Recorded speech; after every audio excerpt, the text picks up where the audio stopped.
And welcome to another episode of the show. Jason David Frank passed away, and we're going to be talking about that today. So, a somber note to start the show. But then we'll be talking about the menu. We will be giving you a taste of Andrew. He talks about how you're not a nerd. And then we will be reviewing Three Idiots. And after that, which, by the way, that's a Bollywood movie. And then we will look to Andor season 1 finale. But before the finale, we had episode 11, the penultimate episode, which, by the way, just continues to confirm why this show is the best thing Star Wars has done to date. So, with all that in mind, let's get over to the show.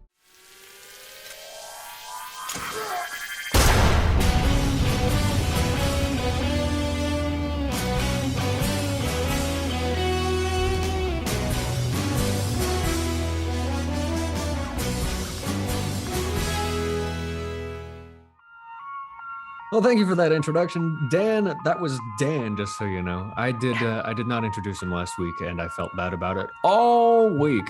I was just racking my brain. Man, what did you do? But that's who he is. He put this whole thing together. That's Dan. I'm Andrew Frankel, and this is another episode of Oh So Curious. Joining us today, we brought her back. She's back. It's Angelina. How are you doing today? I'm good, Andrew. Thank you so much. Happy to be here. Doing all the things. We're doing all the things, and as long as we're doing all the things, make sure you do all the things. Follow us on all the things. We're on Spotify, Twitter, Twitch, Instagram, TikTok. We do all the stuff. It's been a hell of a week in terms of movies. We saw the menu. I liked it. We'll talk more about that in a bit. There's, as we said, some Bollywood virgining happening, and you really were one, it sounds like. So we'll get your thoughts on that. And I think before we move on with anything, clearly you are a huge Mighty Morphin Power Rangers fan, and this is a real blow to all of us to know that we lost Tommy, originally the Green Ranger, turned White Ranger and leader of the Power Rangers of the Mighty Morphin, possibly the best iteration of the Power Rangers. What are your thoughts on the whole matter? Me? Yeah, you. I don't really, I'm sad that he passed away. I was a little bit too young to care. I don't really know who he was. Like, I just don't remember. Okay, so this is possibly our bad for hiring a baby. And sorry, guys.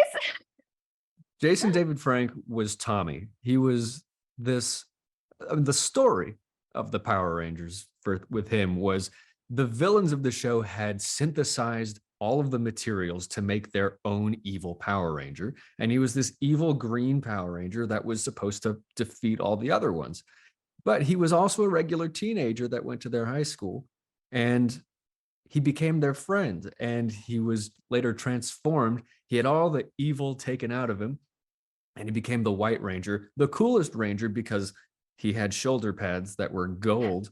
And this is something that's stuck in our minds for a long time. He was kind of a role model. It was the first character arc that I think a lot of children from the 90s could really follow and be like, oh, he was bad, but now he's good. And that photo, he looks familiar. I will say that, but that's from the Dino Thunder, because Power Rangers Dino Thunder is like the one that I fell in love with, and like that was my entry into, because I mean, I think Andrew and I were roughly the same age, but I did not get into Power Rangers until I moved to the UK, and that was like when I was like 9 years old. So that at that time, Disney had bought the Power Rangers franchise from the Haim Saban, who originally owned the franchise, and brought it to the US, which is Haim Saban. Sorry, my bad.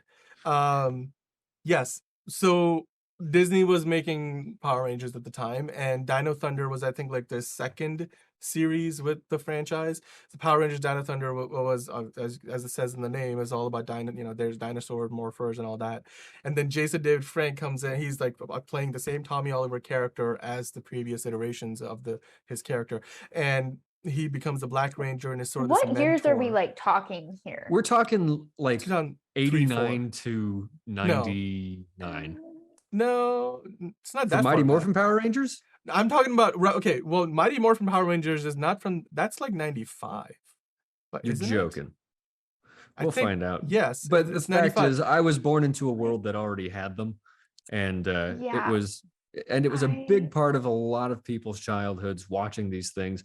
Um, and I've met people later in life who ended up playing Power Rangers, and just so you know, it's a little bit of a death sentence to play one as a career yeah, move because yeah. you One of get my friends has actually auditioned for the same Power Ranger like yeah 10 times, always makes really it to the last round. And I'm kind of just like, I think maybe it's a good thing. it Like, is because first off, you know, it's one of these non-union shows and you sign a contract where basically you are that ranger and people sort of associate you with the brand and you just are a yeah, Power Ranger for the rest of your life. It becomes difficult to get cast as anything else. yeah. Um, and I don't know if that's something he was dealing with, but I know for people in our generation, in our minds, he's always going to be Tommy the The White Power Power Ranger. Ranger. Yeah. That doesn't roll off the tongue quite as well as it used to. No, I mean it's okay. So like I said, like but by the way, Dino Thunder is from like 2003 or four. But then I went back and watched. I mean, I was the guy who was watching Jetix all day long, which by the way was the precursor to what is it called today? Disney XD. So it was called Jetix back then. And so I was watching all the Power Rangers, and they would play like Mighty Morphin Power Rangers late at night, and you would just like binge it. So like all day you're watching the one that's airing now, and then you watch like the one that aired before it. Like then they would cross over with like the Ninja Storm, and then later on SPD is probably my favorite Power Rangers of all time, and SPD. I then remember you that. have the Mighty Morphin era of Power Rangers. I mean, and then Tommy, like the character of Tommy Oliver, Jason David Frank, he wasn't just in Mighty Morphin Power Rangers. He was in Power Rangers Zeo, which has one of the all-time like TV intro music things ever. And then he If we're was in like talking themes, Mighty Morphin they started out on yes, top yes, and they've gotten but worse ever since. I'm here's sorry. how I'll compare it. Here's how I'll compare it. I feel like Mighty Morphin Power Rangers is the OG and always will be. But then Yeah. Zeo was like, let's take it up a notch. It was similar to how there was the Justice League animated series intro. And then they were like, Justice League Unlimited. Let's add in some guitar. Like, let's add in some electric guitar and let's pick up like the energy in the room. And to me, that's what Zeo and Mighty Morphin, like the songs were like. But then he was there for Turbo, right? Like I think Power Rangers Turbo was like the last one that Tommy was like officially a I part of, think and they then they go to lost me space. after SPD. I liked Power Rangers Lost Galaxy for a while, and then Yeah. SPD, and then I No, blew up. SPD was like a few after that. I think Lost Galaxy, then it was Yeah, Wild y'all Force. completely lost me here. I Then there was know, I, I either I'm know. Time like Force, five. then Wild Force. You're not a Power Ranger Sorry, person. guys. It sounds like, even though the series took and takes steps to incorporate female fans. In any case, it's a sad story. You know, it's never a nice thing to hear that somebody's committed suicide, especially somebody that was a role model for a lot of people. And I'm sure we'll hear more about what went into this as the story develops. But at this point, what we can say is we're sorry to see him go. Yeah. Um, I mean, I personally just to like it's one of those things where like Kevin Conroy passing away hit me like immediately. This was like in many ways even worse because while I loved watching Batman the animated series and Batman Beyond and anything that Kevin Conroy voiced the Batman in, watching Jason David Frank play Tommy Oliver, the Green Ranger, the White Ranger, the Black Ranger, the Red Ranger, any of those things. Even coming back for like the 25th or something anniversary where they brought like 50 Rangers and all the actors and he's back and he's front and center because people know like it's yeah. Power Rangers spans generations of fans. And if there's one character that all those generations know more than, maybe all of them have favorites, it was him, the Green Ranger, the White Ranger, and I'm still processing this because this is right before we were like about to start the show, like this happened. So, or the It is news came shocking. out. Yeah. There's really no tell us what you remember about him, what you liked about him. And in the meantime, um, I hate to put a plug right after this. Be part of the conversation.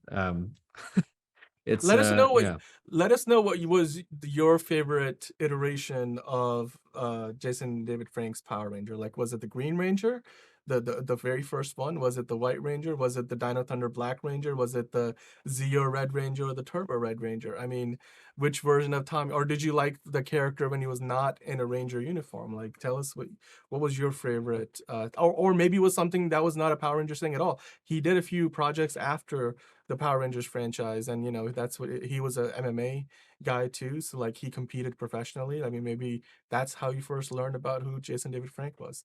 So yeah, tell us what you remember him by. To move on with the show, I don't know if you guys are watching anything else right now. I got started on season 2 of White Lotus. Anybody else watching that? It's a good show. Yeah, I haven't seen it yet, but they've already, I mean, one episode has come out and HBO 3. renewed it for the 3rd. Oh, okay. Well, 3 after episodes. the first episode, they renewed it for Have the you- next season. Are you I familiar with watched the the first original season? one. Okay. Yeah, that was really good. I loved season 1. It's sharp. It's got characters that express different points of views than we're normally used to hearing. And it's written so sharply with such insight into culture, but not in the way that everybody comments on the big thing. It really hits home. There's one monologue in particular, millennial girl, who's there on vacation working for one of the other characters. And so she's kind of working, but she's also kind of not. And she talks about how she's not feeling anything. She doesn't feel alive. And it's little observations like that where they're analyzing existence in this beautiful way, where we can see these, this, what is it, the Italian coastline, but at the same time feel these really human themes that don't come across other shows that are heavily focused on fantasy or Yeah, I also bullshit. really enjoy the casting that they do for this show. They kind of pull everyone that has been on the show, other than the younger ones, are super established actors that have kind of been on the out fringes of Hollywood for years, and then they kind of like capitalize on how different these actors are and how underused they are, and I feel like I get to see them as the best form of that actor. Absolutely. Jennifer Coolidge particularly shines, and that's why they brought her back for a second season. But I mean, the level of observation that you have to be able to do is, you see it in every little decision she makes for this absurd character, but she's so absurd because there are really people like that. And you have realizations like that in every episode. It's like, I know that guy. I know that person, because I feel like every single one of those characters is that in itself. Just even the writing and how developed the characters are has just been like, oh wow, that's awesome. It's sharp. It's sharp on every level, and it's been a pleasure to watch. The other thing I started was Fleischman is in Trouble, and it's an FX thing. It stars Jesse Eisenberg and Lizzie Kaplan, and it's just different. So those are 2 things that I would recommend. Are you watching anything right now that's good? Honestly, no. I went through a phase where I was watching everything back to back. Like I binged all of the Stranger Things because I'd never seen it, and then once I started, I couldn't stop. And I was like binging all of these shows over the course of like 8 months, and my brain is just like, so I'm gonna step back into the real world. That's not awful. Yeah, we'll see what happens. I'm sure a show is gonna come along and just be like, oh, you gotta get me. I'm really excited for Yellowstone. It's such a good show. It's so good. I know nothing about it. It's really good. It's not your typical thing that would grab my attention, but the acting is incredible. The storyline is incredible. And honestly, even the landscape, like Montana, you wouldn't think of as being like one of the most beautiful states in the country. I do. Do you really? Yeah, because it's one of those states that's they've let it remain as it is in a lot of in a lot of senses. I look at, Los Angeles, and it's hard to find nature. It's hard to see the sky sometimes, It's Yeah. it's really nice to see big open But country like that. the show is literally all about protecting that and how commercialism wants to infringe upon one of the That's pretty cool. lasting. Yeah, I mean, it's a great show. Really, really good. There's like action in there. There's good storylines. There's love storylines. It's all like A little bit of everything. Yeah. Kind of, actually, is it anything like, just looking at it, it feels a little bit like Twin Peaks, just in the sense that like there's a lot of seen Twin Peaks. What? I don't know. Okay. Oh my God, sorry. we're okay. Well, but I will say this, like, well, Twin Peaks aside, I think they tried to reboot it to it. But I personally, the Yeah. most recent Twin Peaks thing wasn't the Twin Peaks reboot. It was the episode where Psych pays tribute to Twin Peaks, and they do their own Twin Peaks episode, and they brought back some of the original cast members.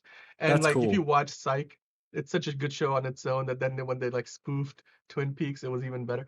But by the way, Taylor Sheridan has built an empire off of Yellowstone, and he's made. Yeah. I think they're making what is it called? They had that 1899. Yeah, That's a Netflix thing. 1864. So they brought on like two famous country stars to play the leads, and they actually do really well. That's I was cool. gonna. Isn't there a new Oh. one too? Like, there's one happening with Helen Mirren and Harrison Ford that takes place I in like haven't the early seen- 1900s. Oh, see, I haven't seen that one. So there's It's not out 1864, yet. which is like the original spinoff that they were doing. And they even kind of talk about that storyline in Yellowstone, because they sort of go back through the generations of like owning the land and why it's so important to the dad and stuff like that. Because the lengths that this family goes to keep their land is insanity. Like, we're talking bombs and like it's nuts. Like, it's truly crazy, but it's wholly believable. Like, you never watch it and you're like, oh, there's no way that could happen. You're totally like, oh, this actually does happen on Indian territory. This 100% does happen in the country. It's all like, whoa. That's what I'm noticing more and more about Yeah. good television these days. And good acting. It's truth. People will enjoy something when they can recognize the truth, and when it's done artfully in a way where it's not just people telling you this is what we think is going on. It's just these observations that people make about real life that they're able to communicate without words. Yeah. Where you go, this feels true. This feels like it could happen. That's what I could say about Fleischman in Trouble. That's what I can say about White Lotus. And it sounds like that's the case with Yellowstone too. Yeah, this is Yeah, I mean, in 1923, general- by the way, which is Oh, another okay. prequel. So I haven't seen that one yet.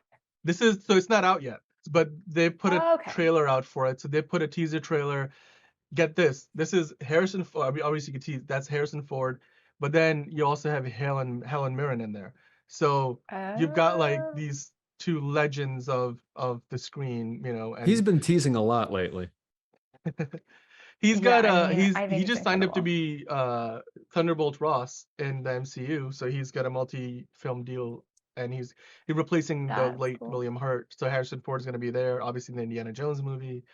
The other thing, there's that show on, if you have Paramount Plus, it just started. It's called Tulsa King, and it's got Sylvester. So this is again by Taylor Sheridan. I don't know if it's in the same world as Yellowstone, and it's like prequel and spin-off shows, but it's about Sylvester Stallone. It's a bit of a dark comedy where he plays this gangster who finally gets out of prison after like 15 years, and then he's I have sent heard of to this.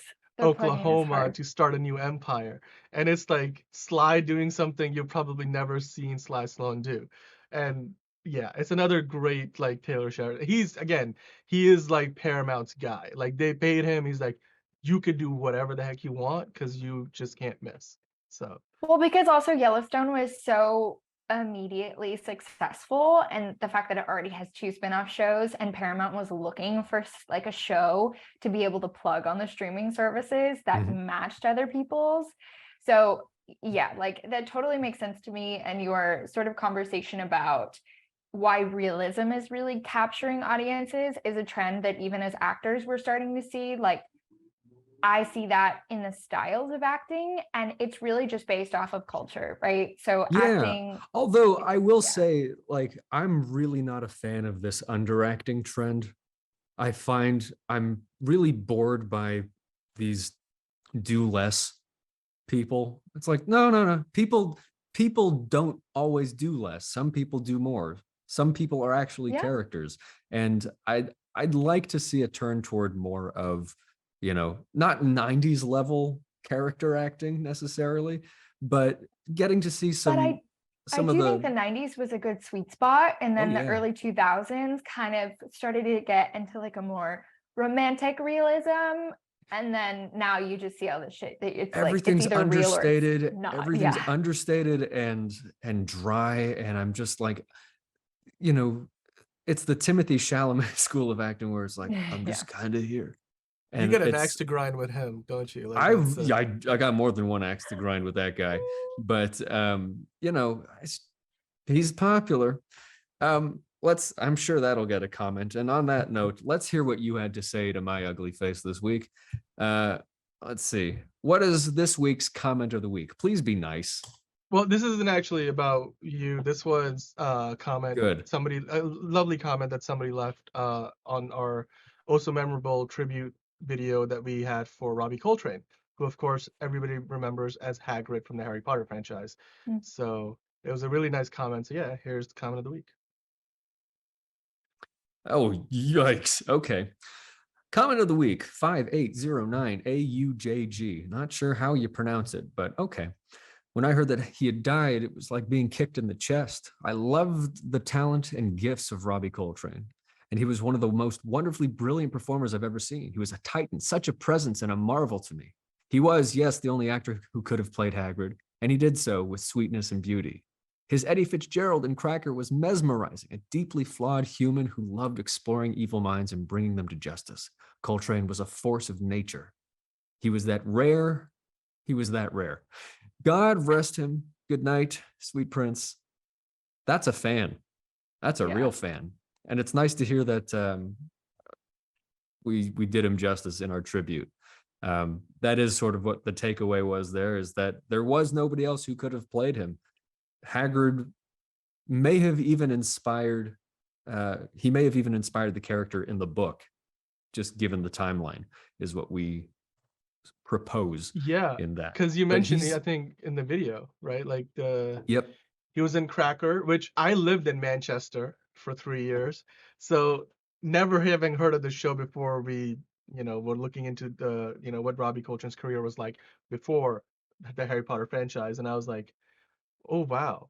There was, I mean, I gotta go watch the show somehow. I gotta find like where Cracker is. Because it's like it takes place in Manchester, England. I'm like, I'm probably gonna recognize a few places. It will be fun. Yeah.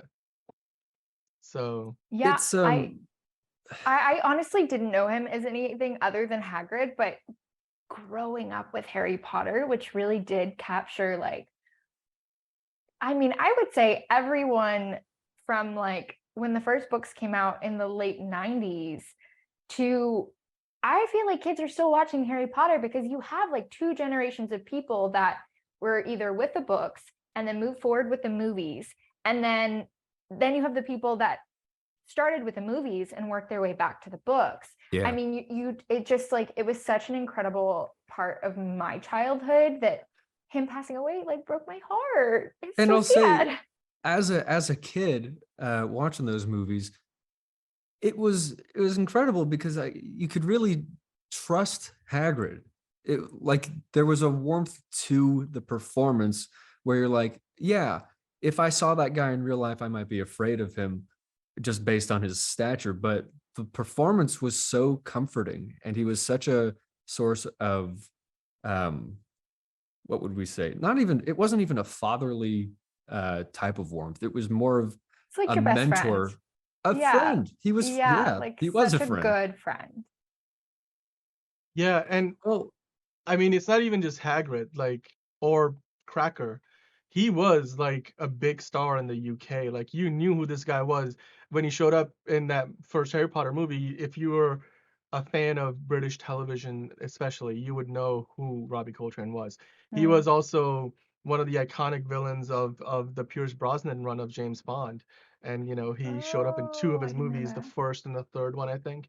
Like GoldenEye was his first appearance, and he kind of became like this sort of like worst. So he kind of was like a frenemy of James Bond throughout that series. So yes, absolutely. Well, I know I think this wasn't the only comment on the Robbie Coltrane video, and we have been getting comments like that for a lot of those memorable videos. Um, they're always good to hear. Always good to hear. So thank you for that. Shall we get on with the show? I got a lot to say about the menu. Yeah. Yeah. Oh, absolutely. I did not get a chance to see the movie, but Andrew, I know that you did. So yeah. Okay. All right, let me just say, I love dry humor. I was expecting a suspense movie. I got a suspense movie. And the premise of it is really, and we're going to have all kinds of spoilers in this. And it says it right down there. Good. So this is an artist who is underappreciated. And this is his event to take revenge on everybody who's mistreated him. It's a little culty, but the idea is this is a meal where you are going to be killed by the end. We know that at a certain point, and getting to the end is the ride that you are taking on. I loved it. I had a really good time watching it. I laughed a lot in the theater, even though it wasn't going for big laughs. It was just very dry, and you have to find the humor in a lot of these things. But Angelina, you saw it. Were you as big a fan as I was? Oh boy. Yeah. I think it was entirely original. I think Sure. it was a mixture of like 8 other movies that I've seen in the last 5 years. Like it reminded me of Hannibal, and it kind of reminded me of Midsummer, and it kind of just reminded me of all of these different movies sort of compacted together with a chef's table sort of spin on it. Sure. But I really wish I would have watched this movie a little bit earlier in the day. Like, I feel like it was so deeply unsettling that I needed to watch something as stupid as 3 Idiots afterwards. Really? Yeah, Okay. like it Well, was, my soul was like, what the fuck? Like, what just happened? Like, so it's got this really wonderful gimmick in it where they show you with text on the screen each course. And sometimes that's literally just laying the table and saying, here's what you're about to see. And you're actually basically reading the menu. By the time they get to Anya Taylor-Joy's request for a cheeseburger, and they must have hired like a professional ad director, because I was watching him make that cheeseburger and I wanted nothing else. And I actually went and got a cheeseburger right after because it looked so good. it did. It looked really good. It was really juicy. I could practically taste it 100%. just Yeah. watching them. But it's I can taste it right now. It's just you talking dude, about you it. gotta Me see this just movie. like going and getting a cheeseburger. Yeah, right afterwards. But the movie it does such a good job of skewering, and not to make that a pun, but skewering foodie culture and high class pretentiousness. And in a way, it also brings forth this complaint that every service worker has ever had, which is, I put a lot of care into what I do. And somebody who's worked his way up from being a fry cook to being the greatest chef of all time, essentially, he wants people to appreciate his art, and nobody seems to until the end. Yes. And I will say that I would love to hear what the general views are saying about this. But as I'm walking out of the theater, someone is like talking to their partner, and I just overhear this comment of like, but I don't understand why they didn't just leave. And I'm like, I do. I get it. Like, I get why they didn't leave, because you're sort of seeing this like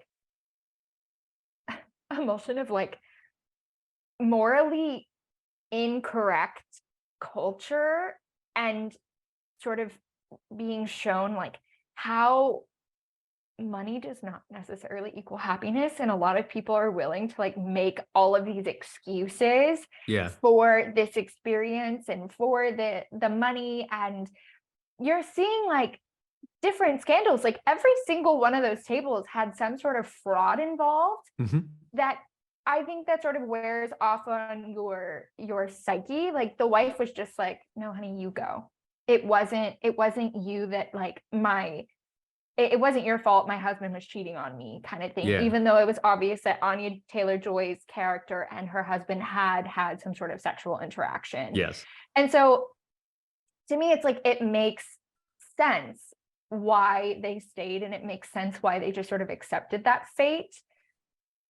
I'll also say I'm not a chef. I dated one for a bit, and the whole like sous chef, and like adherence to yes, chef. That's such a real part of the culture in terms of high cuisine. So it's not. I mean, it is a stretch by the end to see how far they take this cultish adoration for their leader, but the premise is rooted in reality, and as absurd as it gets, and I mean, I almost don't want to spoil the ending because it's so ridiculous. I will though. He turns them into s'mores.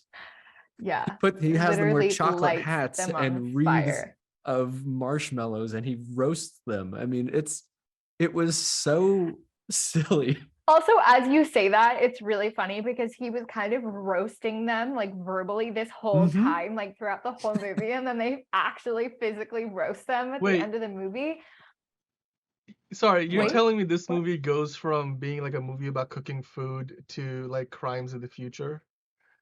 It's not quite as grotesque as crimes of the future. Just murders them all. Yeah, it's almost like Hannibal, except he doesn't eat them. Yeah, like, it's so kind of what it is. There's a Kafka-esque element to it too, where it's just like, what are the rules of this game? How do we escape? And to your point about, these people never leave, and he even says in the movie, like, you could have tried harder to escape. Why didn't you? And that's, I think, a statement on the complacency of people who find themselves in these situations where it's like, well, I paid for the meal. I have to, they're being taken on this, they're there for the experience. And I think what happens is, I've lost the words for it. You're smirking at me. Sorry, I'm just like, where are you going with that? No, I think it's go ahead. Well, because you also think about like the only way that Anya Taylor-Joy's character can escape is by sort of cracking the code, because the whole reason he's doing this is because it no longer makes him happy, and he sort of blames people for that, like not taking him seriously. But the ultimate reason why he's doing it is because it no longer brings him the joy that it once did. And so when she's going out and looking for that container or whatever it was, the barrel, she sees the barrel, she sees the photo of him, and the only photo in which he's smiling on the wall is when he's making burgers at what looks like 16. And that tells you, but I love this movie because it makes you think really hard. There's not a lot of movies that do that, and that's part of the reason why I think it is so creative and so incredible. But I will tell you, my brain was doing like mental somersaults, and by the end of the movie, I was tired. I was just like, I don't know.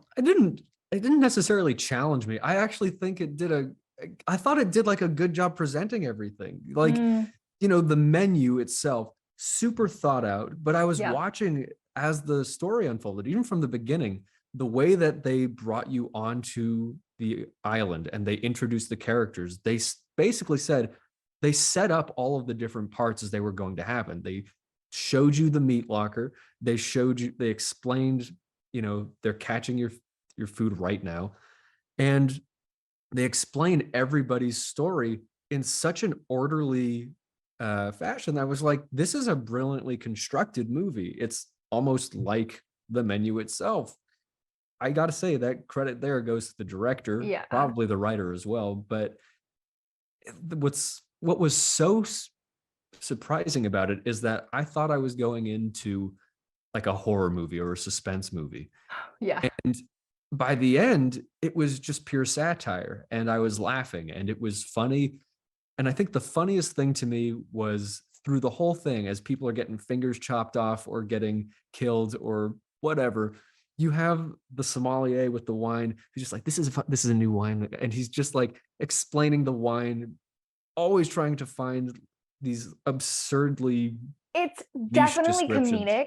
It's Yeah. definitely satire. I Yeah. wouldn't say it's all satire. I wouldn't say that's even like the basis of the movie. Like, it's definitely a thriller.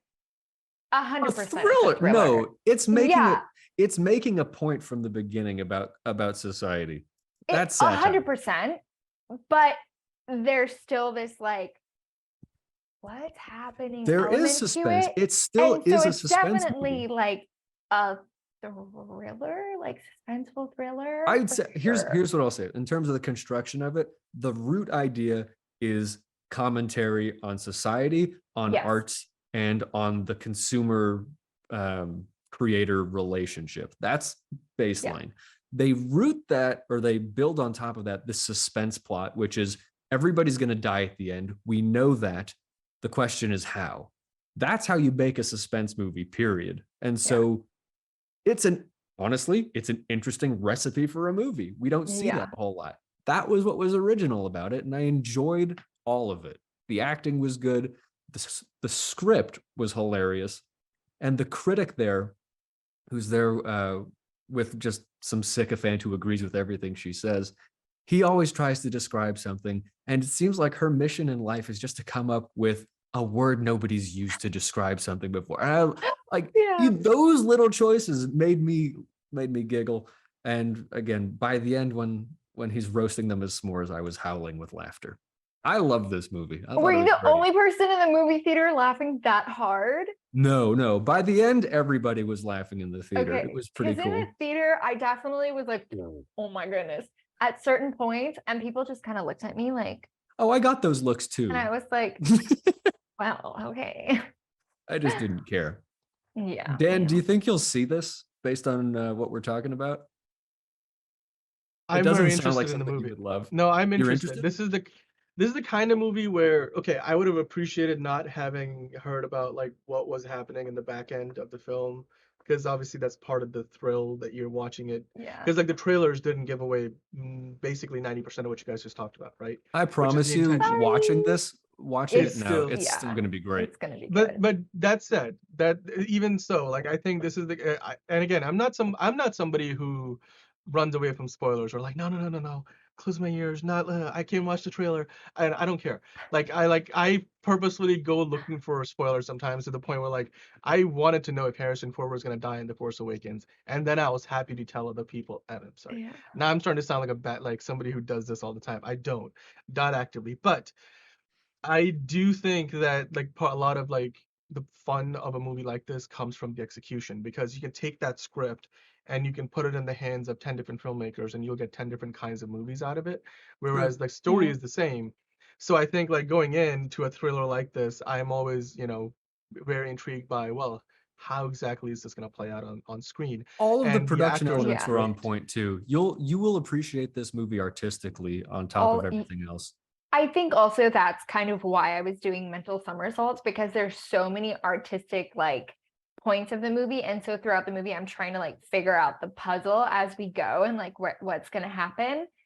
All of the actors are phenomenal. Ralph Fiennes. Rafe Fiennes. What? There you go. Rafe Fiennes. Rafe Fiennes.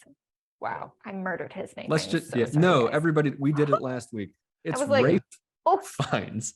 Rafe Fiennes. He's incredible. He always has been. So good. Yeah, he is. He doesn't have an Oscar, but he probably should. Incredible. He's better than an Oscar. Yeah, I was like, this movie is like, he did it, y'all. He did it. I am such a big fan of Anya Taylor-Joy. And also, what is his name? He almost looks like Cumberbatch, but it's not. Obviously, it's not the same actor. It's him. Nicholas Hoult. Yeah. Nicholas Hoult. They kind of look alike, don't they? They have like the same kind of typecast, you would assume. Uh, Every he was character almost I've the ever Batman. seen him play. He was What? one of the finalists alongside Robert Pattinson for the newest Batman. He didn't end Oh, up getting it, God. obviously, but he was in the running. And he was in the X-Men franchise and like the X-Men the First Class and all of those. Well, I what guess were you I going to saw say him in about him? X-Men. Yeah. Well, every character I've seen him play is that sort of like Douchebag? massive hubris, like just ridiculously over the top, doesn't really give a shit about anybody else character, and he plays it so well. Yeah. I kind of just want to thunk him in the forehead from like the first time I see him. Yeah, no, he's And that's always obnoxious his character. minute one. And I Yeah. think it takes a lot of insight into decency to play someone horrible. The same way I Yeah. think you have to be brilliant to play somebody really, really stupid. I do. Yeah. Anya Taylor-Joy, the whole time I was Or you have watching to be this, really stupid. I don't know. It just has to be one no, or the other. stupid people can't play stupid. Well, That's true. That's true. I'm like, As somebody who's and what directed a were? few actors, like I can tell you, yes. Like all the best Really? performances, like of somebody playing stupid on camera, come from people who are really like know their stuff. highly intelligent. Yes. That's good. Yeah. All right. Anya Taylor-Joy, I was watching her and like even listening to her voice in this because she changes her hair and her voice in every movie, it turns out. Well, her hair is comparable to her in the Netflix Queen's show. Gambit? Queen's Gambit. Yeah. Yeah. I mean, there are only so many colors to choose from after all. But I'm just saying, I was watching that thinking I could see her in a Taylor Swift biopic. With the That's I've never seen anybody say that, but yes. I'd add that could like, work. colored contacts to it. I but don't she think could do so. it. She's too strong.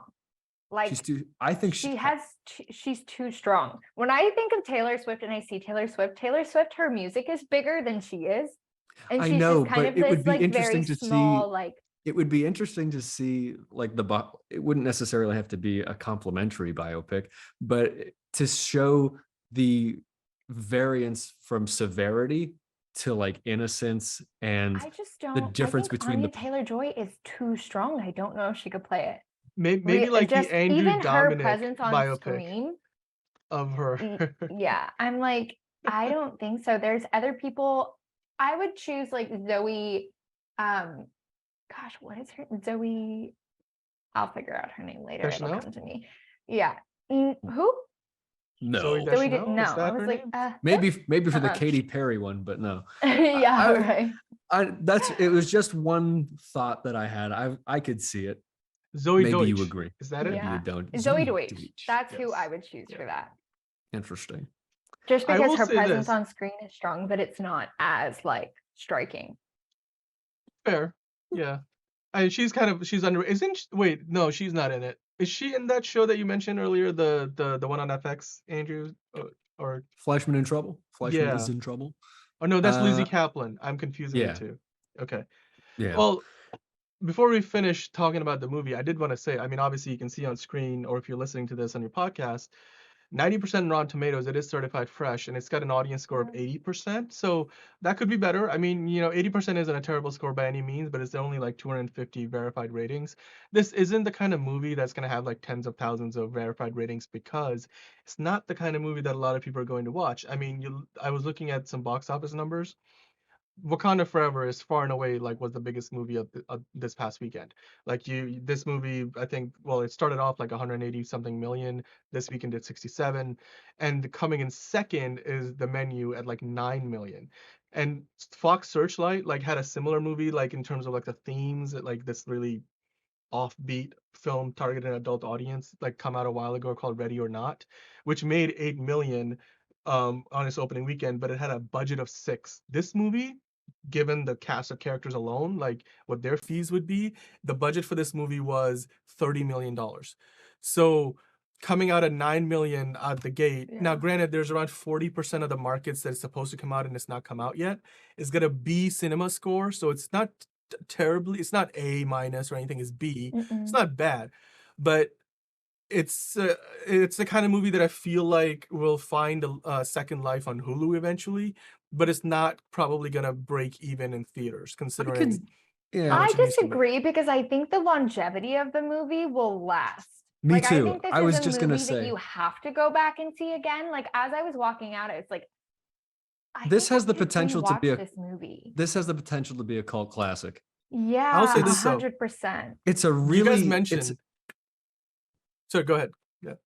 it's a fishbowl narrative where everything takes, but it's a very relatable and Yeah. accessible story because it takes place in isolation on an island at any point in time. This could be any.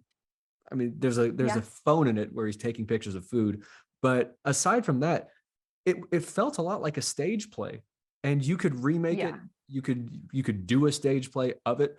The story and the way it's told is so unique, and the characters are so real and understandable. You know, the shock in itself makes this something that people are going to talk about. Yeah. And I would enjoy watching this again, especially with somebody who hasn't seen it.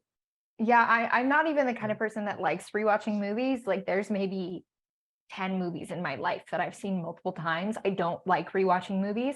Really? I feel like I would have to rewatch this movie in order to fully grasp it because it was just so much. And there were so many little subtleties. And I think maybe on the second watch, it'd even be funnier to me. Probably. Now that I know the ending. But yeah, I mean, there was just a lot happening, and every single character had its own storyline that was so developed, but within the whole, like, yeah, I mean, each and every single one of those characters was there for a reason. And then you find out the reason throughout the movie, and you're like, oh, yeah. What I'll say is that a lot of movies that have come out lately, they aren't worth rewatching. They're disposable. Yeah. And this, in a rare instance, really did not feel disposable. This was a quality movie. It was a good meal, is what it was. It was a full course menu. It was. Speaking of which, for those who like their cannibalism on the silver screen, the menu, it seems like it delivers it in some ways. But if you're talking about like finding an audience, next week people, we'll have two options. You have Bones and All with Timothée Chalamet, and the menu. So you can go watch either or. You can watch Ray Fiennes or our friend Timothy. Andrew, why don't you like Timothée Chalamet? I think he's fine. I think but I'm unimpressed. I caught him off guard. He's like, no, he didn't catch me off guard. I think I'm not wowed by him. I was wowed by him one time, and that was in Beautiful Boy with Steve Carell. Oh, I haven't seen it. I was like, yeah, okay. He plays a character. I was like, that's real. I know that guy. I know what the relationship is here. That's very familiar to me. And then I started seeing him in everything else. I'm like, does his face ever change? Does he ever react to anything? Oh, he's just okay. He's just always kind of this. I liked him in Little Women, but yeah, you're kind of right. In Dunes and Little Women and every movie I've seen him in, he's like the next Tom Cruise, I would say. He's not like Tom Cruise at all. Oh no. I think people probably, well, I don't know if this is a fair comparison or ever will be, but like people think he could become like the next Daniel Day-Lewis-esque actor. Which why? No. Daniel Day-Lewis transforms. No. Timothy Chalamet I know shows exactly. up. Okay, I know, Andrew, you can probably do a 15-minute video essay talking about Timothée Chalamet and how he has carefully constructed his career. But I know that we had you did something else that was like a video essay. Yeah. Just because I don't have the time to do this right now, follow us, do all that stuff, because I'm about to go off on you people about whether or not you're a nerd. This is a segment we did a while back, but it bears repeating. You are not a nerd. I don't care what you say. I don't care what you watch. You're just not. You're just not. The definition of the word has changed. Here's my argument for it. I hate you. Goodbye. Let's cut to that. I think Marvel movies are for nerds.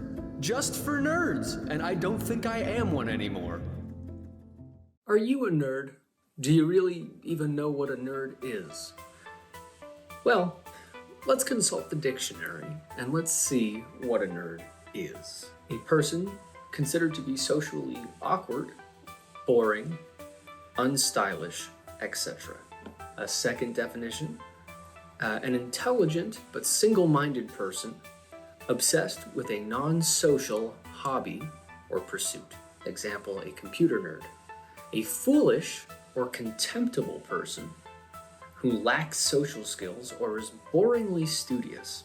How is it that we got to a place in society where people proudly declare, I am a nerd? I remember years ago seeing a anti-bullying video and a lot of advertisements. The idea being, take pride in being studious and in being intelligent. It's nothing to be ashamed of, and it's not. However, these went a step further and declared that it's cool to be a nerd. They would go even further to say, be nice to nerds because they may be your boss one day. Actually, they're going to be your boss one day. These are people who went on to go to great schools, study quite a bit, get jobs in tech, and yes, a lot of them are doing very, very well. When did everybody become a nerd? We all started using the word awkward in 2006, 2007. Awkward was just this thing that we added to the end of jokes. It was something that made us funny in the moment, to acknowledge awkwardness. And then to embrace it and to say, you know what, I am awkward. Well, fine, I'm awkward. Everybody started saying, I'm awkward. It's okay to be awkward. Everybody's a little bit awkward. We did start to get our wires crossed a little bit with geeks. Now let's look up the word geeks. Geek, okay, noun, a digital technology expert or enthusiast. Well, everybody has a computer in their pocket these days, so yeah, are we all geeks? Maybe. Person who has excessive enthusiasm for and some expertise about a specialized subject or activity. Now, this is interesting. We got nerds and geeks mixed up. Suddenly it became very cool to go to Comic-Con and to dress up, to cosplay. We saw it like in Step Brothers, where it's lair or LARPing in real life. But there is something going on with the culture where we are egging people on to have this excessive enthusiasm about stuff, things you can buy. This is my big contention with the word nerd.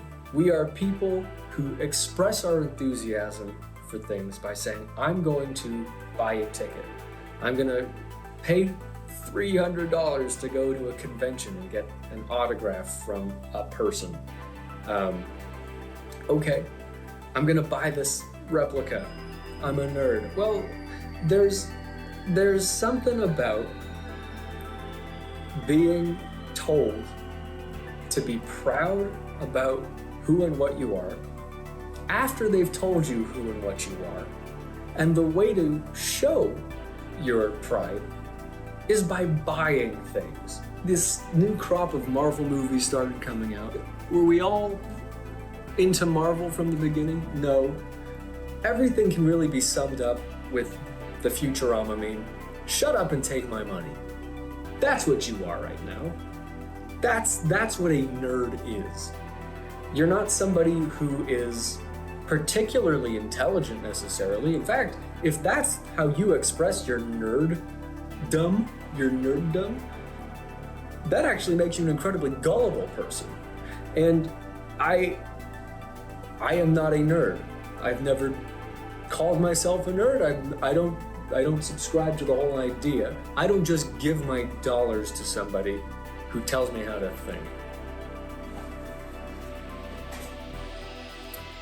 I don't have a problem with nerds, with real nerds, people who are single-minded and are really good at what they do and express a genuine enthusiasm for one particular subject. Fine, that's great. However, I think it's a good thing to be well-rounded, to have a lot of interests. And I don't think most people in the world can be described as having only one interest. And I don't think people who just describe themselves as nerds are only interested in the thing that they're nerds about. I think right now it's very popular to be into Marvel movies because they're made for everybody. They're impossible not to like. They're scientifically constructed to be appealing to every person in some way. So, you know, you're not you're not a nonconformist. You are literally become the biggest conformist.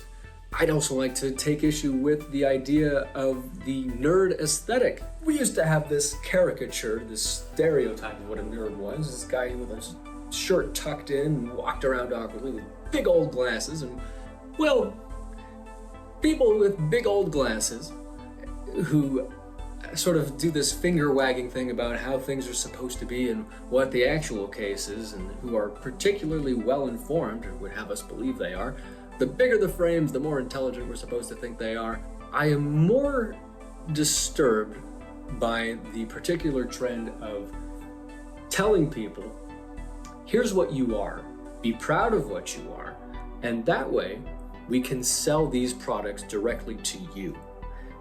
That's what it is. That's what this whole thing is. It's not pride, it's creating demographics you can sell products to.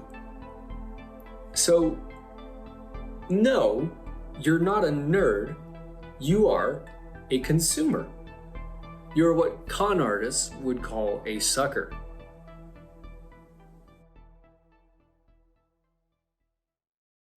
Well, I hope that was informative and inspirational, even uplifting, perhaps. Well, yeah, so that was that. And now here's this next thing, is the segue into Bollywood Virgins.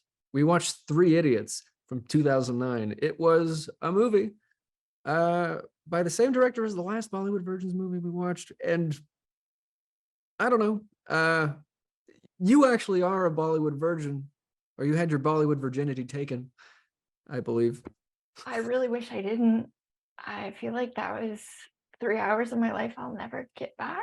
Wow. No, it wasn't that bad. It was just, I feel like I have to sign up to watch a musical, and I was just like, why are they singing in the bathroom? Like, especially the first song that started, I was just like, oh, they really went into this. And even some of the sound effects, like, they blow up throughout the movie, like the guy screaming, like it has an echo. And I'm just like, all of the effects are so over the top. And also the fact that this movie takes course over 10 years.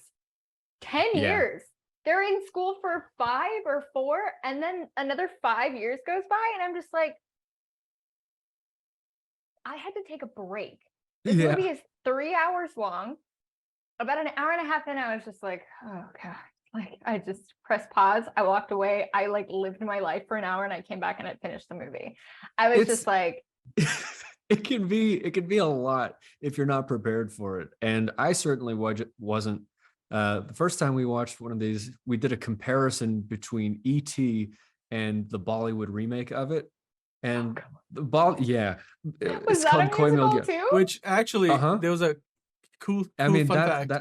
There was somebody who commented on the video later and mentioned that E.T. is sort of based on a book from a long time ago. And then like Koi Milk, and the book was written by an Indian author apparently. And then Koi Milk is sort of like, I don't know if Koi Milk went off more of the book or off the honestly ET, like but to call it, to even call it a remake isn't even fair, because it starts out kind of similar, but it goes on. And that's another thing that happened with Three Idiots. It's like, oh man, like I would have been fine if this ended an hour ago, because now we're delivering a baby, and we're like, I thought that was a nice third while they're delivering the baby. I think I just don't like this director, personally. Really? Even the acting, like we kind of discussed how acting in America number one is the like what sort of shapes the world, but Bollywood has really blown up in the last, I would say, like 20 years, even in the last 10 years. And the acting is so different. Like I felt like I was watching a soap opera the whole Yes. time. Like Yeah. it is, the acting is so over the top, the sound effects, the music, the audio, everything is just so up here the whole time. I'm just Yeah. like, What I've said I'm about that in the past is that the action is actually clearer in these movies. And so let me tell you what I mean. It's that I for instance, I just can't watch a movie with subtitles. It so I turn them off most of the time. For this one, I actually had to turn them on because it wasn't quite like, as how do clear. you understand? But what I was like, going what to they're say is saying? in these other ones, I just sort of tuned out and I watched what was going on there and I tuned into the action and the expression. I was like, oh, I understand what's happening because it's so clear and the verbiage isn't so specific that you lose track of the plot. You can see the relationships and I think that's one of the things I don't like about this director is I have to be watching the subtitles. And on top of that, this was basically the same plot as Munabai. You know, It is. I He goes noticed to- that this Yeah, I time can see more it. than I goes to the- watched it before. he goes It's to a structurally school, very similar. so similar. And Yeah. the other thing, it was like, as much as I appreciate the effort in all Bollywood movies, it seems, to put out positive role models and, you know, encourage people to be the best people they can be, which is not something that we always get over here. Yeah. That's kind of a nice deviation from American cinema. But I found this movie and Munabai so what's the word? Ham-fisted in its commentary. I just like to have some subtlety, you know. It was I think so that's a big difference in terms of like I think Rajkumar Hirani, the director, he is like he's considered the auteur major of Bollywood. Like he is the guy who is like, I don't know if we want to say the Christopher Nolan of Bollywood because I don't think I wouldn't call him that at all. they're not. He's more like, who's the guy who made Silver Linings Playbook? Oh, Am I blanking. forgetting Oh, his I remember name? the movie. I don't remember the director. He direct Amsterdam this year that completely flopped. Did it flop? That was a good movie. Oh yeah, it Um, dropped so hard. It's coming to Hulu I think soon. Shame. It's a good movie. No, I don't but know. still, There's some like stuff that goes to Hulu that I'm like, why did this get canceled? David O. Like, Russell. I love this. Yeah, David O. Russell. Yeah.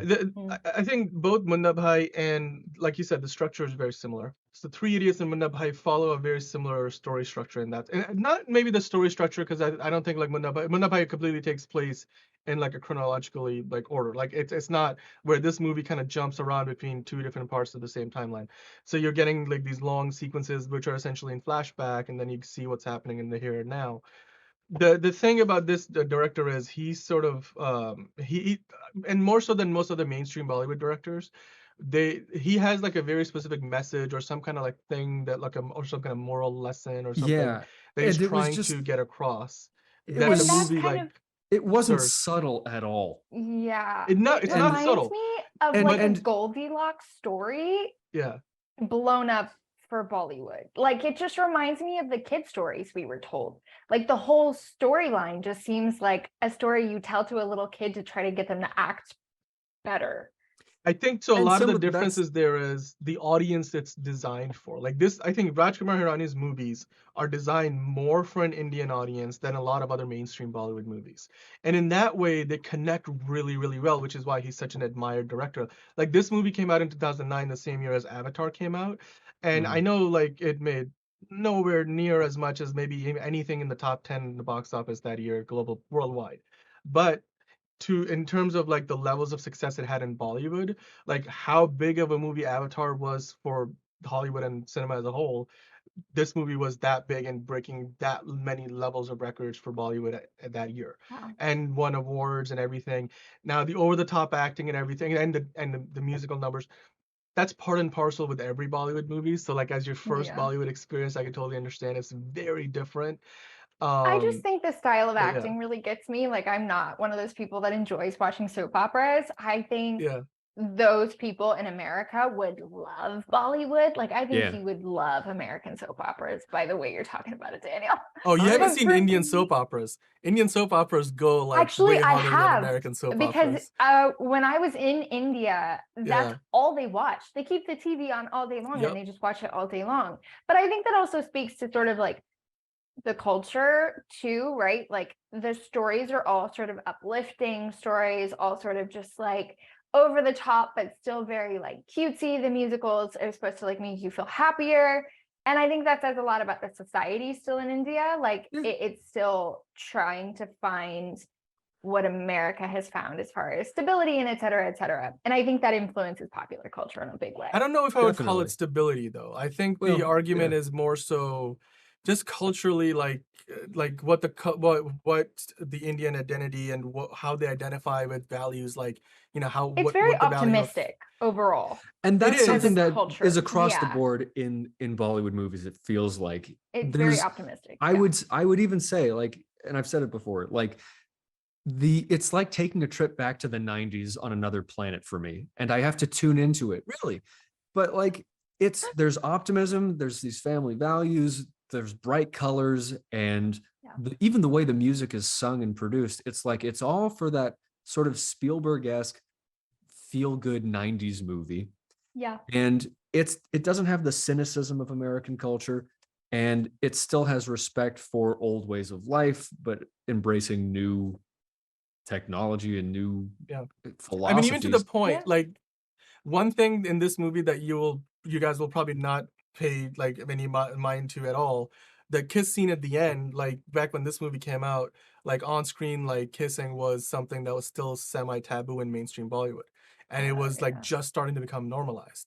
And so that's something which I still remember to this day, back when like the movie initially came out. I'm like, oh, okay. Because that's not something that you were used to seeing. Like that's, and I mean, this is 2009. I mean, this at this point is ancient history. Like things have changed. But, you know, like to kind of, again, an example of how different the cultural and audience expectations were And and that's are.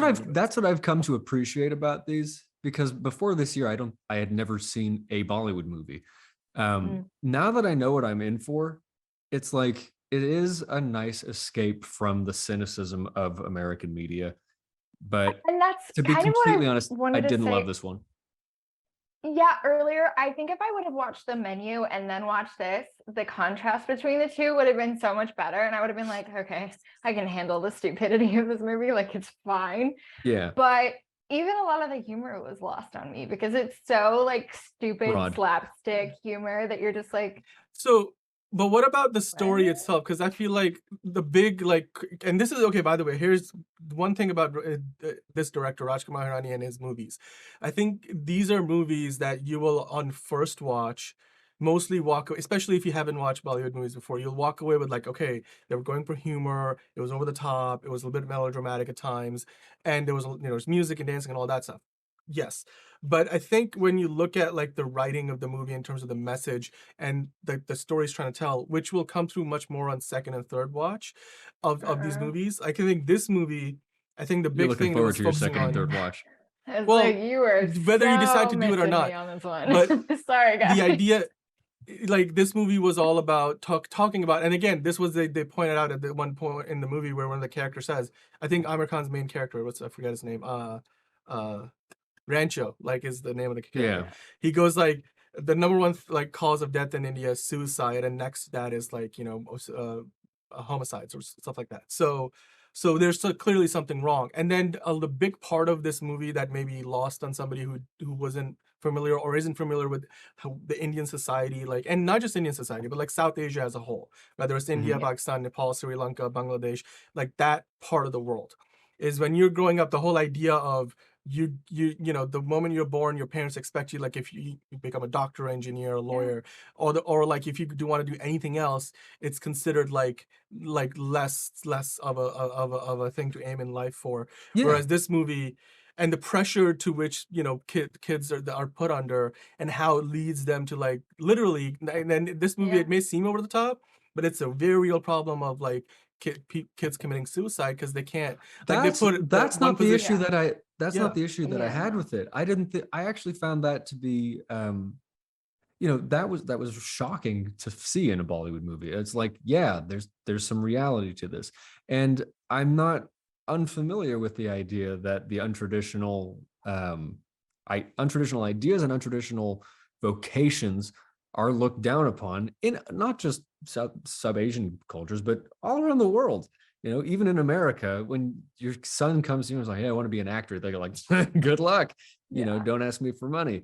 But it's like, I found that the way that they express the ideas, it could have been subtler. I thought the professor in this particular movie, he was a clown.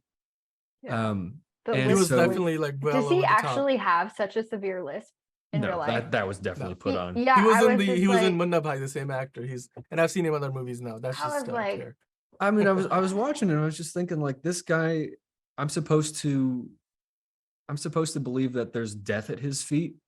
He was a clown. He was an absolute clown of a person. And that made it difficult to take the stakes of a lot of this seriously, because at some points it feels like it's really heavy. It's really serious. People are killing themselves for greatness. And yet he's just kind of this goofball professor who's got a stick up his butt. Like, I'm not there. I guess the framing of the situation didn't do anything for me. Also, the vastness of it too. Like, it should have been at least 2 separate movies and focused more on the points. All of that they tried to get through, I was just like, what? This is common. This is 9 years. I'm like, what? Well, so I'll say this about Bollywood movies as a whole, and I think, Andrew, you were probably hinting at there too for a sec there. The idea, okay, so when I grew up on Bollywood movies, like, I basically, even to this day, I think I've probably as a whole seen more Bollywood movies than Hollywood movies. I've seen a lot of Hollywood movies. I've seen even more Bollywood movies. But there's a thing in Hollywood and in film in general where movies have genres, and some movies, meld genres and kind of blend things together. The thing about Bollywood that I had never quite thought of that way was the idea that no Bollywood movie quite lives in 1 or 2 or 3 genres. Like, when we say a Bollywood movie is like a full meal and it's an experience, is because one moment you might be watching something that's a full-blown comedy, and then the next moment a guy jumps out a window and like almost kills himself, and now all of a sudden, a whole different movie, and then there's an action sequence happening, and then there's a song, and it could be a sad song, a happy song. You get a little bit of everything. And so when you talk about like 4-quadrant movies in the US, 4-quadrant movies in Hollywood mean something completely different than in Bollywood, because in Bollywood, every movie, well, there are movies that do nowadays, there's more variety, but like back in 2009 and that era, like these mainstream Bollywood movies were, when you say 4-quadrant, they're giving you a little bit of everything. And you just kind of go with it because people are used to that. But if you're not used to it, it comes across as very much unfocused and going in every which direction. And I will say, the American attention span, these are too much. And again, you could condense this movie, like you said, into 2 separate parts. There's a lot at the end that just subplots that don't need to be in this, they don't make any extra points. They just sort of pad out the movie. Amir Khan, that was Rancho. Yep, Amir Khan. That's the one on the right. He's on the right. So he Angelina, you weren't here for this, but they recently did a Bollywood remake of Forrest Gump, and he starred in it. Like, almost a shot-for-shot remake in a lot of respects. That's like one of my mother's favorite movies. So it's a lot of people's favorites. Actually, I enjoyed the remake. It was good. You know what? Yeah. I also hate Tom Hanks and Forrest Gump, but that's beside the point. I love that face. We're gonna use that. So I'll get used to it. No, this is a thing. Yeah. Yes. But in that movie, and I think in posters for other movies, does he have green eyes now, or does he like wear contacts? Because I was like, wait, that's not the same guy. What's the deal there? I don't know. I've never noticed. I thought he had brown eyes for all I knew. I mean, he definitely has like hazel eyes, but also that was kind of one of my things too, is like, and this has been a typical I took like a 5-week backpacking trip in Southeast Asia, and my best friend's girlfriend is Indian. And so we got like the full immersive sort of experience. Like we went to Mumbai, we went to Calcutta, and it was just overall incredible. But then you start speaking to some of the societal issues, and I experienced this in Vietnam too. Everybody in this movie is like super white, like super, and that's kind of, to me, like doesn't represent the majority of Indian culture. Like there's only one guy in there that like looks sort of like typically representative of what the majority of India looks like. And so I remember being in India and sort of like it was so like highly It's sort of so like it was weird because people were like following me taking my photo because I'm white, and like they kind of try to push that into the movies, and that kind of makes me sad too. Like it's again, that has gone better. It's different. Here's the thing, like there's Bollywood is only one of like half a dozen different film industries in India. You have Bollywood, you have Tollywood, you have Collywood, so basically you have they're all different languages. Bollywood is like the most well known is the Hindi movie industry. It's based in Bombay. That's where the word Bollywood comes from, because they were like Hollywood except Bombay, Bollywood. Even though Bombay is now, because post British occupation, it's now known as Mumbai. So it's different. But that's where the term comes from. And so Indian, like, Hindi cinema, like the actor in the middle here, he's known more in the South Asian movies. Like when I say South Asian, I mean South Indian movies. So he's been in Tamil films and those. Like for example, what was the name that came out earlier? RRR. I think that was a big. I think it was a Tamil movie, but it was not a Bollywood movie. But they do dubs. And nowadays the culture has, so back then, this is 2009, a lot of Bollywood movies focused on mainly that region, like the New Delhi, Mumbai, that region, or like Goa maybe. But now the diversity of actors, and not only just the diversity of the cast and the kind of stories they tell has gone better since then, but also like they now, every movie is dubbed in like the 4 or 5 main languages. So depending on what part of India you go to, the same movie might be playing, but you might be watching it in the language that is the language, of that region. So it's definitely gotten better. I mean, yes, this movie, this is as mainstream as Bollywood gets, at least, for 2009. But they've gone better with that. Like for example, this last sequence, you could tell somebody like the guys who made this movie, they're like, oh my god, we can color grade, like we can do highly selective and they just went crazy with the color of the water and the sky. You could tell, like the rest of that, like I'm sure it looks beautiful in real life, but they color graded the heck out of that. So they've gotten better with like exercising some restraint. But I do like the joy of like this movie and Mona Bhai MBBS for me. Like I walk away from it and I'm like, you know what? I feel better about being alive. Like, cause I enjoy, so that's my personal take on these films. But in a lot of them, that you do get that wholesome appreciation because for life. It's so optimistic. Like it has such a.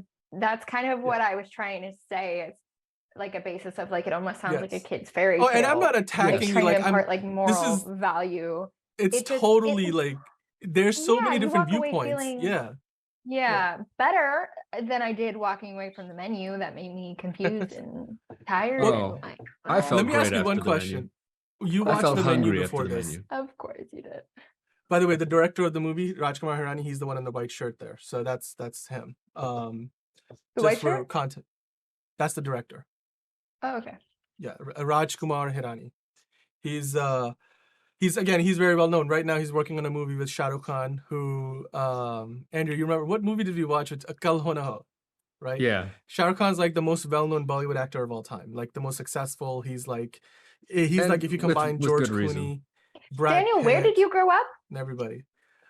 I was born in Pakistan. I lived there till I was 9. Then I moved to the UK for 3 years, and I've been here since 2007 in the US. So I've been all over. But yeah, I just wanted to ask a very quick question, because you watched. Last night I watched Home Alone 2, Lost in New York, and then I took a bit of a break, and then I watched 3 Idiots. But Angelina, you watched The Menu, and then you watched 3 Idiots.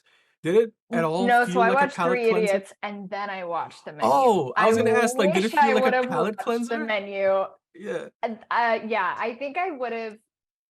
felt better about both of those movies in the takeaway if I would have watched them opposite. I watched Three Idiots and I was just like, what the fuck? And then I went and saw The Menu and I was just like, what the fuck? Like, two different kinds of like WTFs, but definitely same sort of takeaway of like, what did I just watch? Like, what just happened? I don't know. I'm definitely one of those like, I love classic films. I love classic films. I grew up watching black and white movies with my grandmother. I've been acting since I was young. Like, I have taken all different kinds of acting classes. I've never been into soap operas. And so the Bollywood movies, I feel like are going to just be into a little bit of like a miss for me. We'll keep trying them out. For your sake, they're not Daniel. all like it that. sounds like they're you not love all them. And I'll make sure to pick a few out that are like a little different. I did want to actually, but as we finish this up, I had a question. So in the past, we've done like these comparisons, like, you know, like we did E.T., Koi Mil Gaya. And there is so I'm going to just throw a couple ideas at you guys. And you tell me if you're at all interested in one or the other or none at all. There's two sets of movies that I think we could compare.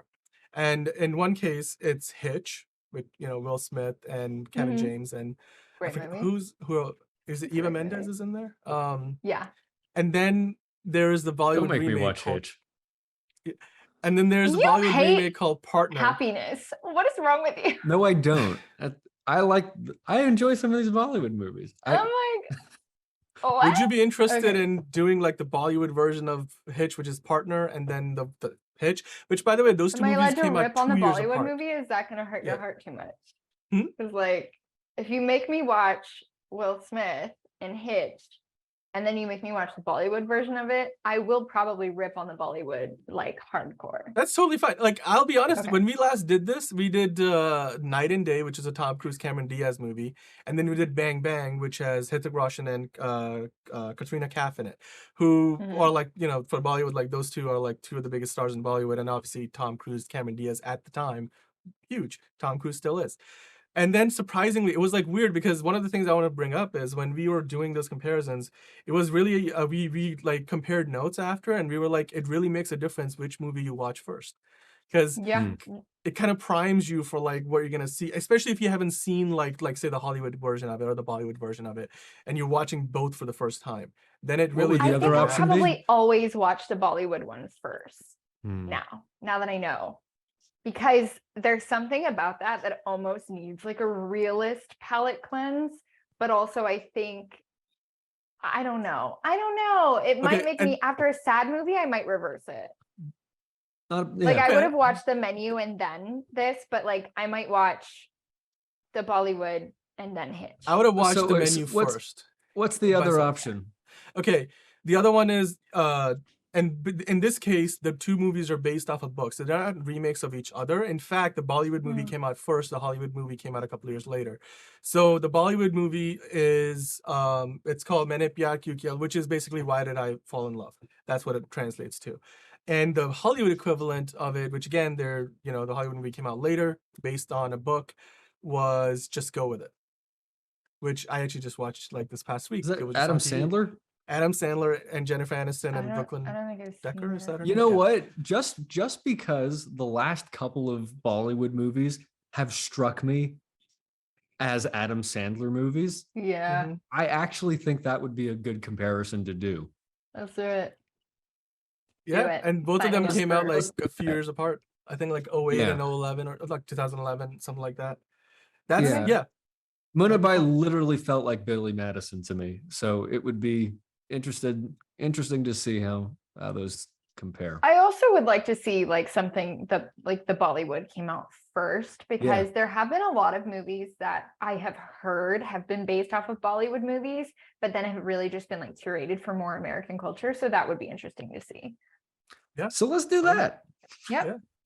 Yeah. Well, you know, as they say in the movie, all is well. Like not all is well, as all is well. That's that part I was just like, for reals, that's how you save the baby.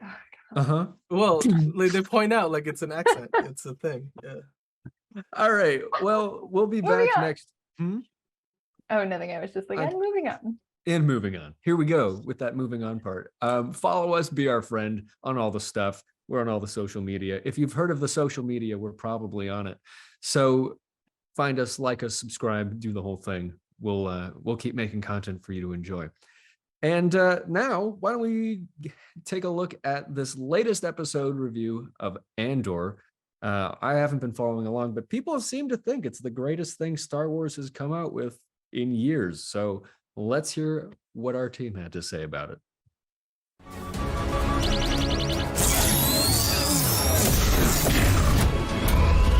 Andor, episode 11. So we're one episode before the finale, and this is getting a bit repetitive, a bit boring, because we haven't had a single bad episode yet, and we're almost done with season 1, and it's quite incredible. There was just enough action, just enough intrigue, just enough suspension, just enough of sadness, a bit of comedy. Like, this episode had so much, and once again, I cannot believe that was only 40 minutes long. That's how you do the storytelling, guys, and watch and learn, watch and learn. Once again, Tony Gilroy, I will keep clapping for you, because thank you. Well done, well done. So we start with Melshi and Andor still trying to escape Narkina 5. Obviously, last episode, they jumped out of the big prison factory. We still don't know whether Andy Serkis is alive. I hope he's going to make a comeback. At the end of the episode, Melshi does kind of bring it up that, hey, let's hope we're not the only one who survived. I can't believe we didn't get to see Fiona Shaw one more time. We did feel the effect of her passing, not only on humans but also on robots. So yeah, we got to see the B2 EMO. Once again, it showed that robots actually can feel. It was very touchy, and him waiting, for Marva to come back. Who knows? Maybe Marva's still alive. Is that plausible? Obviously, we didn't see her dying, and then also B2 is sort of insisting that she's coming back. I don't know. No, I'm probably making this up. She's probably gone, but we didn't see her dying. So that was off the rails. That was one of the best quotes of this episode. Leida found she found the elders. It looks like she joined some cult, and Mon kind of has nothing to say about it. But obviously then Mon is using Leida as her bargaining chip, so I suppose, and Leida doesn't even know about it, so I suppose it's kind of even. For the first time we see Mon really breaking down. She finally opens up to Vel about the whole situation and how much trouble she's actually in, and we were really able to feel the desperation, the sadness, the frustration, the anger, and just admittance to herself and to Vel how far this thing has gone. And once again reaffirming this whole idea how rebellion makes all sacrifices, there's no turning back, and you really have to give it all. You need to sacrifice it all, including your own daughter's future. Luthen makes his way to see Saw Gerrera again. Just before that, we were able to see like the early versions of X-Wing, and I know we've seen them before in the episode, but I swear we had like a longer clip of those X-Wings out there, and yeah, it really takes you back, and to think where everything started. Like, it was probably Saw Gerrera who built those X-Wings, he was the first one who started them, and those ships later on became so iconic. So Saw Gerrera wants to join forces with Luthen, and Luthen actually stops him because, ISB knows about Krieger, and Luthen knows if Gerrera goes there, that it's just going to be a bigger slaughter, and they're sacrificing 30 men plus Krieger, and it's a lot. But as Gerrera and Luthen come into this conclusion, this is war. So obviously this relates back to the monologue that Luthen had in the previous episode, which was so powerful and really encapsulated the sacrifice and the kind of the choices you have to make in order to fight the Empire. You really do have to use their game, their weapons in order to defeat them. And obviously everyone wants a better future, everyone wants the freedom, but at what cost, right? Cyril had enough. Cyril had enough of his mother. He found out about the funeral, so he's going to the funeral.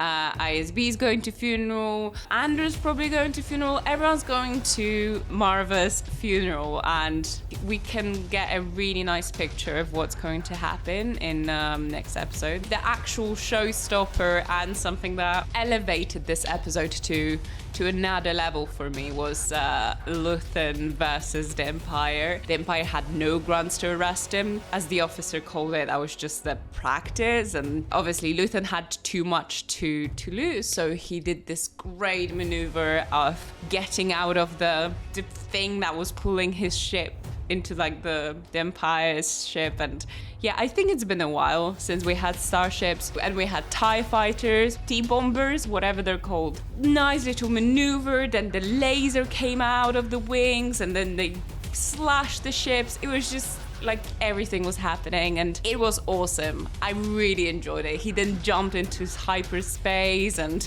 he left the officer just standing there. That was also proof that the action scene does not have to take 20 minutes. So in Star Wars, like back in the older Star Wars, we had so many of those starship scenes that took half of the movie. Whereas here, Luthen, just epic.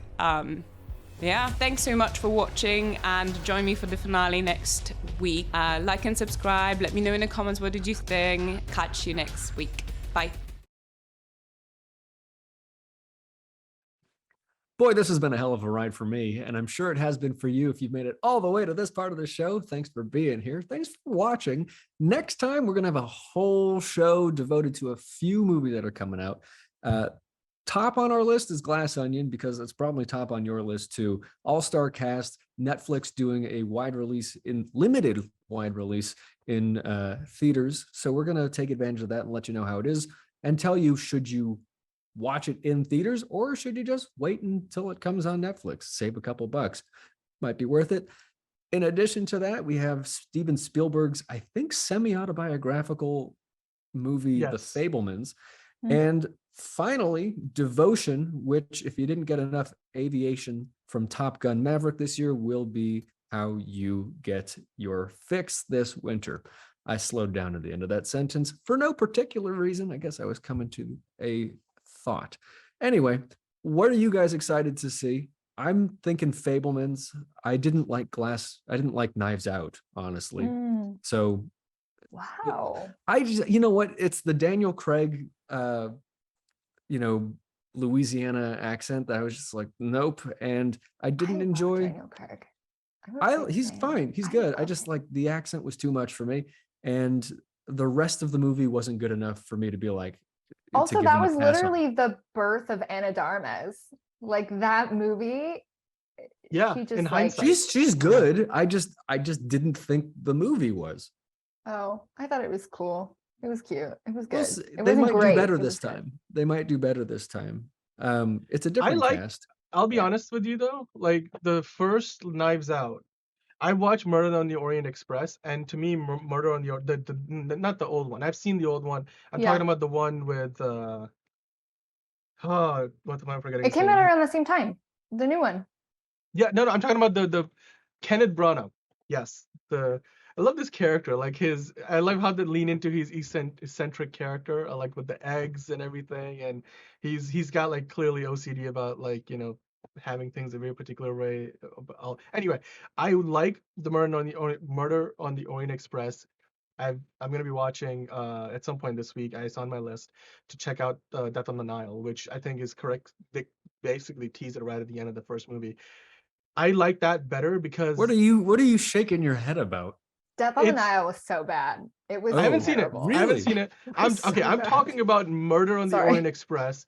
I like that, in my opinion, better than Knives Out, particularly because these kind of Agatha Christie movies, like Murder on the Orient Express is basically a remake of one of her books that were, movies. I thought that the escapism that you got from these characters in a totally different time, it's like you get to just kind of escape into the world for 90 minutes. Knives Out had a lot of the plot and all the same writing conventions, and all the characters were there, except for some reason, because it was taking place in modern day Boston, it just took me out of it a little bit. I was like, I loved it was a great entertaining film to watch. It just felt like maybe if the setting was a little more like I not think our it's a good world. classic murder mystery. I think that's what it was meant to be. You know what I mean? I think you go into it kind of expecting a murder mystery, and just like Yeah. murder mystery dinners, they're kind of like, okay, whatever you say. That's the movie, right? So it's kind of the same conversation we had last week. It's like when you try to push a movie past what the algorithm is trying to put out, it's never going to hold up. Like, it is what it is. Like, a Marvel movie is a Marvel movie, and a murder mystery is a murder mystery, especially when it's supposed to be like so cute, so quaint, and a family sort of film. Interesting. Yeah. I'm looking forward to the Fabelmans. I've heard good things about it. You know, generally growing up, I thought Steven Spielberg I found him kind of schmaltzy. But That's how you this still did. Like the terminal was like terminal cancer for you because you were like It Steven was. Spielberg, Tom Hanks Yeah. together. Did And John Williams do the music? Because that would John really Williams did the ruin it. music? I It's hated like everything about that movie. Oh my gosh. Yeah. We'll Michelle see. Williams is gonna be incredible. I mean, everything I've ever seen her in, she's an entirely different character. So I think there is a potential for her to really make that movie, Sure. just like a lot of the movies that she's in. So definitely let me know how you feel about it. Yeah, and I love Paul Dano. He won me over in Little Miss Sunshine as the older brother originally, and yeah. that was brilliant. And then he played one of my favorite people of all time, Brian Wilson, in Love and Mercy. He was most recently the Riddler, which I'll forgive him for, but he's a fantastic actor. And he really puts his all into it. So it'll be interesting to see what he does here, playing basically a guy who's trying to discourage a young Steven Spielberg. And I don't know, it looks like a little bit more escapism into wonder and a little bit of insight into Spielberg as, a developing artist, which is always interesting. And I like that it's not going to be, a total biopic type of thing, because I think that would be a mistake. Because here he's letting you know there are going to be embellishments, and so we can enjoy it as a movie and not look at it for truth. Although I don't think the implication is you're talking like Blonde. I don't think we're going in that direction, but it's more. This is Spielberg. It's just inspired by real Spielberg. events. Yeah. By the way, the reviews for like the Fabelmans are like pitching it as probably an Oscar favorite, like in many categories. Oh wow! Like some people are saying, this movie that we've been waiting for Spielberg to make his entire career. Like, this might be his best movie, and that says something about a guy. You make maybe his top 15, and you'll still have to leave like 5 really good movies that might be in somebody else's top 5. He's got a portfolio of work that I think is, quite frankly, unmatched from a box office, from a awards, criticals, and every which way. I think Steven Spielberg is one of, if not the greatest, director ever.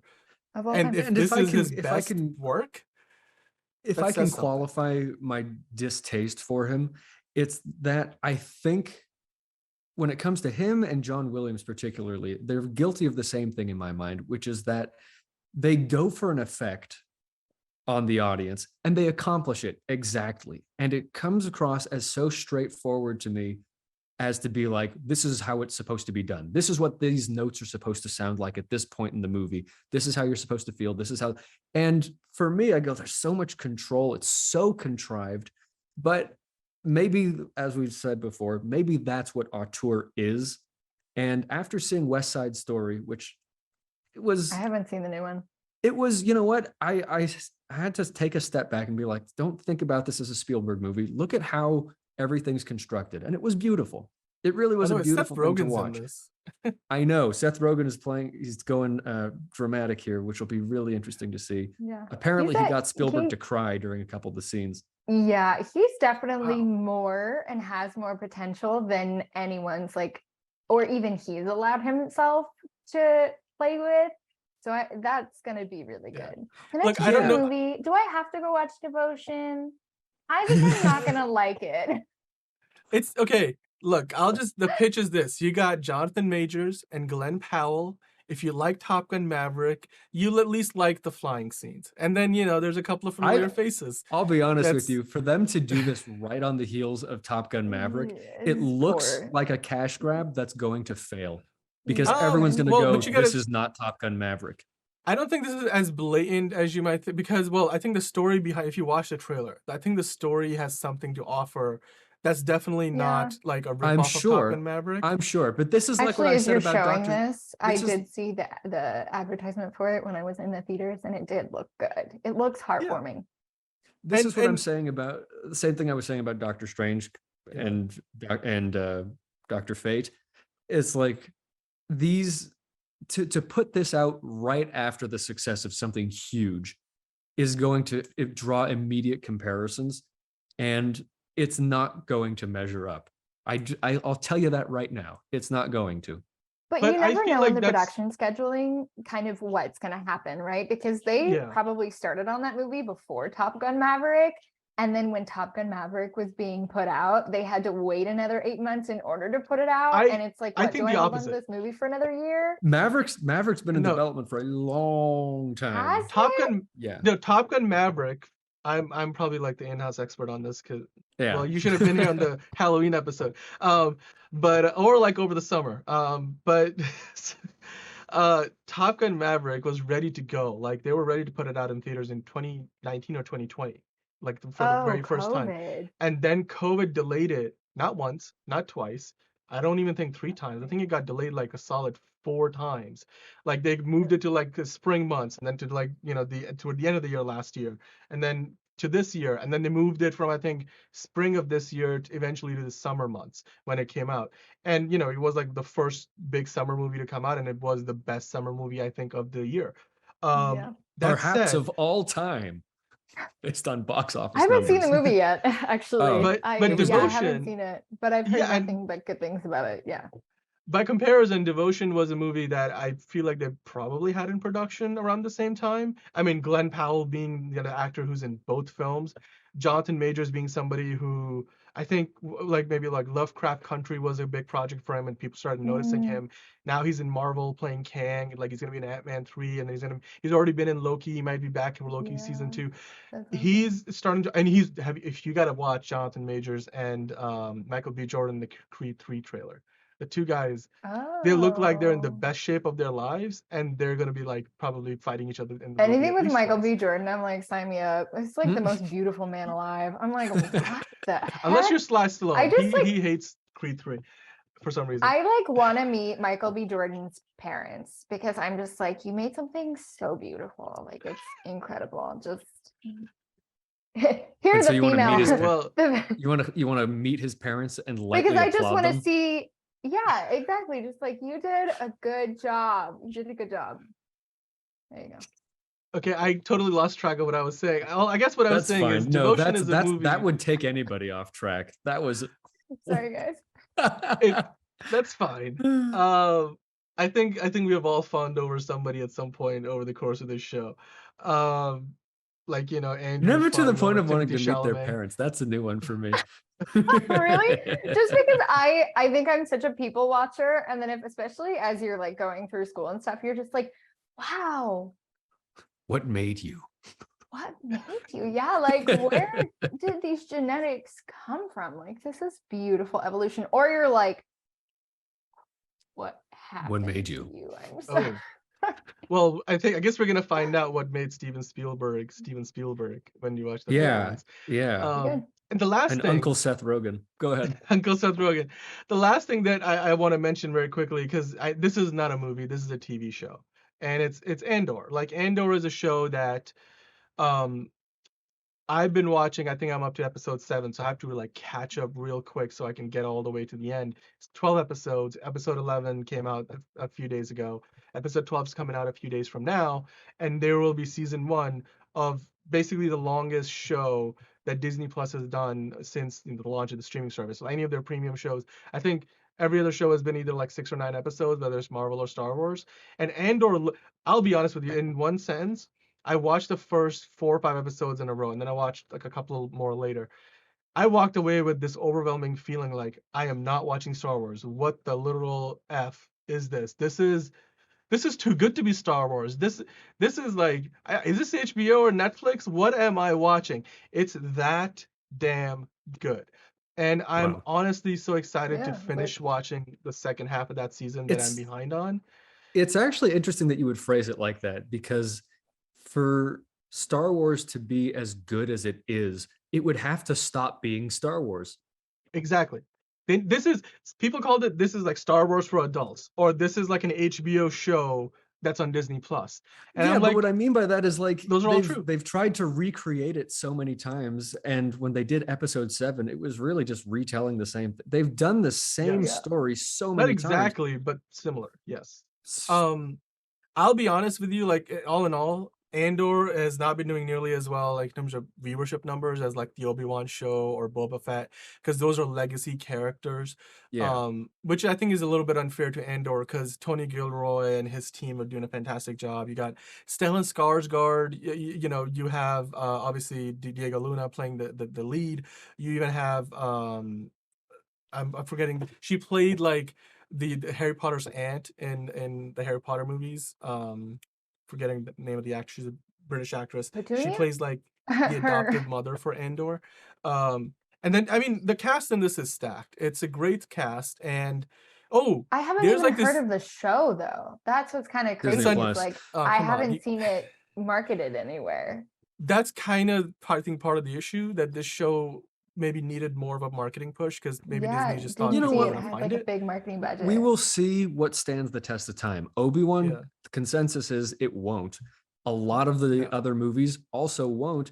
This one, it seems like it stands on its own, and it plays Yes. into Rogue One, doesn't it? Yes, the season 1 is 5 years before the events of Rogue One. Season 2 is going to skip across like 1 year for every 3 episodes, and it's gonna end right at the point where Rogue One then picks up with Cassian Andor's character. Mm. So it's Okay. very much a prequel to that. So this is technically before Episode 4: A New Hope.